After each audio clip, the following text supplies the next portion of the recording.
महोदय, वो है संस्थाओं की स्वायत्तता। और हमारे शिवसेना के जो साथी हैं उन्होंने बोलते हुए इस चीज का उल्लेख किया था कि कोई भी लोकतंत्र उतना ही शक्तिशाली होता है जितनी शक्तिशाली उनकी संस्थाएं होती हैं।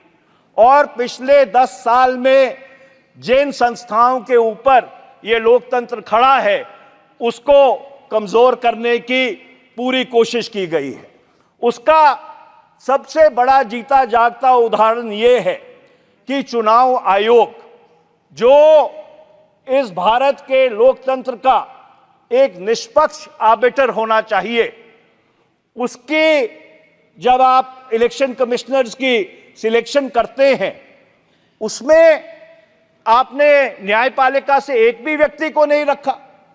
ये किस तरह की स्वायत्तता है कि प्रधानमंत्री जी रहेंगे, सरकार के मंत्री रहेंगे, पर न्यायपालिका से कोई व्यक्ति उसमें नहीं रहेगा। इससे जो भारत का चुनाव आयोग है और किस तरह से वो चुनाव आयोग के कमिश्नर चुने जाते हैं उसके ऊपर बहुत बड़ा प्रश्न चिन्ह लगता है। मैं आखिरी बात, क्योंकि आपने घंटी बजा दी है और मुझे ये आदत नहीं है कि उसके बाद मैं अपना भाषण जारी रखूं, पर मैं एक बात या दो बातें कह के अपनी बात समाप्त करूंगा कि जो चौथा बिंदु है वो है सांप्रदायिक सौहार्द।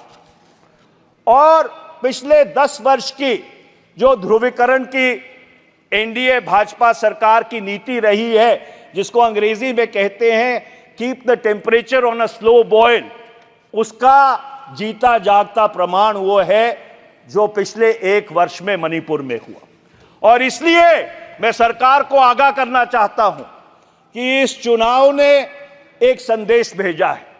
जो एनडीए भाजपा की अयोध्या में हार हुई है उससे एक संदेश भेजा है कि भगवान राम की अगर आप याचना कीजिए वो तो इस देश को मंजूर है, पर अगर आप धर्म का इस्तेमाल राजनीतिकरण के लिए करेंगे तो वो एक देश को कतई मंजूर नहीं है। और ये बड़ा साफ संदेश इस चुनाव के माध्यम से ये एनडीए भाजपा सरकार को भारत की 140 करोड़ लोगों ने भेजा है। और अंत में मैं अध्यक्ष जी यही एक बात कह के अपनी बात खत्म करता हूं कि वक्त की आंखों ने वो फलक भी देखे हैं, वक्त की आंखों ने वो फलक भी देखे हैं कि लम्हों ने गलती की और सदियों ने सजा पाई है।